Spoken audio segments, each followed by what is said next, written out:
le club européen. 01 42 32 14 14.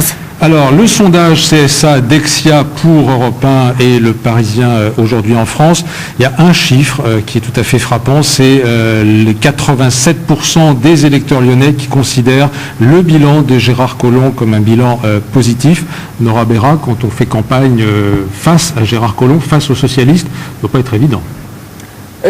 Pourquoi ce ne serait pas évident? Ce n'est qu'un sondage, parce que pour moi, il faut se donner rendez-vous, à mon avis, le 16 mars au soir, pour faire le bilan et voir comment ce sondage peut se transformer en suffrage. En fait, ce qui m'importe, c'est les suffrages et non pas le sondage. D'accord, mais là, c'est une appréciation des Lyonnais sur le bilan du maire sortant. Je ne parle même pas des intentions de vote. C'est 87% des Lyonnais et d'ailleurs 79% des électeurs qui se situent à droite qui trouvent que ce bilan, finalement, n'est pas si mauvais que ça. Oui, mais quand vous regardez qu'il y a quand même une grosse proportion de personnes qui ne se sont pas exprimées, à mon avis, il est très difficile d'extrapoler ce chiffre. Alors, Régis Guillet, je me tourne vers vous. On le disait, rédacteur en chef à Télévision Lyon Métropole. Vous êtes là depuis 99. Donc, qu'est-ce qui explique cette satisfaction globale des Lyonnais par rapport à l'action de leur maire? Je crois que, objectivement, personne ne peut nier que la ville de Lyon a changé. Alors, c'est vrai que les deux symboles forts, c'est Vélove, qui a été repris après à Paris avec les petits vélos rouges qu'on voit partout dans Lyon. Il n'y a pas échappé, nous, effectivement, cet après-midi.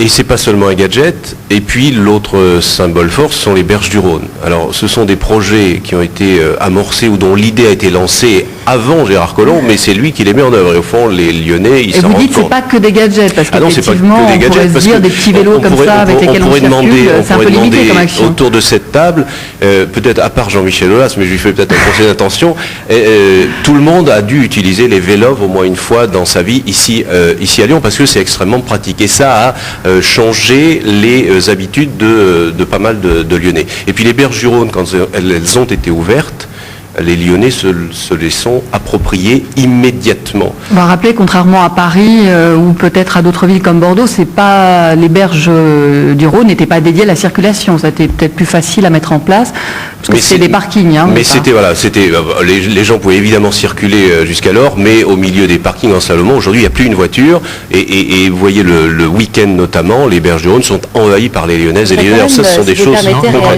Oui, quand on dit qu'il n'y a plus une voiture, alors en effet.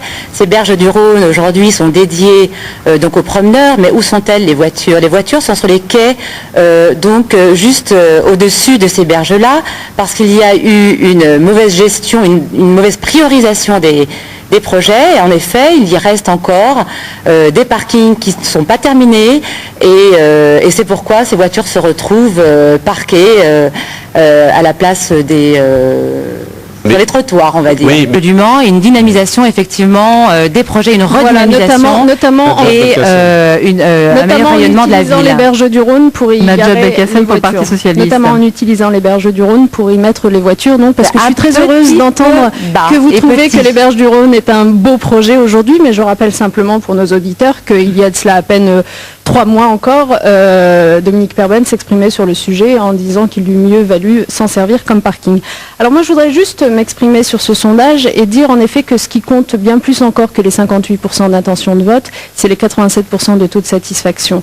Et ça, vous n'avez pas besoin de faire campagne, vous non plus? Non, bien sûr que non. Laissez-moi simplement terminer mon propos. Alain Jakubowicz a dit quelque chose de très juste et je le rejoins sur une chose, c'est que les Lyonnais sont très légitimistes. Ce sont des gens qui, une fois qu'ils ont travaillé avec un maire qui a convenu, qui de fait a fait un travail formidable, ils n'ont pas de raison d'en changer. Et ça, c'est extraordinaire d'avoir cette situation qui est quand même exceptionnelle en France. On n'est pas dans une ville qui est clivée droite-gauche, on est dans une ville de la centralité. Et Gérard Collomb a parfaitement correspondu à cet esprit lyonnais parce que c'est un homme qui aime cette ville, tout simplement, et qui la comprend. Vous n'avez pas besoin d'une politisation de la campagne, comme le souhaite aussi bien d'ailleurs Nicolas Sarkozy que François Hollande pour le PS. Il faut que ça reste entre Lyonnais, cette campagne. Alors, écoutez, la politisation, ce n'est pas nécessairement la nationalisation. Je veux dire, on peut considérer que cette campagne est politisée dans la mesure où Gérard Collomb va défendre les priorités qui sont les siennes, tant d'un point de vue d'ailleurs économique, social, développement durable, etc. Ça, c'est de la politique.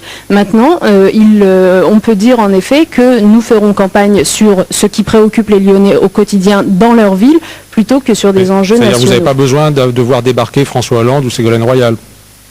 Je crois que Gérard Collomb s'en sort très bien comme ça. Le sport à travers l'OL Et entre parenthèses, j'aimerais signaler qu'effectivement, tout ce projet de grand stade et l'OL Land que Dominique soutient profondément. Dominique Perben, dont on a dit qu'au départ qu'il n'était pas forcément très favorable à ce projet de grand stade qui serait dans l'Est lyonnais. Jean-Michel Aulas va nous en parler peut-être un petit peu plus. Je vous rassure. Gérard Collomb, qu'on voit, paraît-il, je sais pas, je me tourne vers vous, Jean-Michel Aulas, un peu plus souvent dans les tribunes du stade Gerland pour les matchs, non, que Dominique Perben.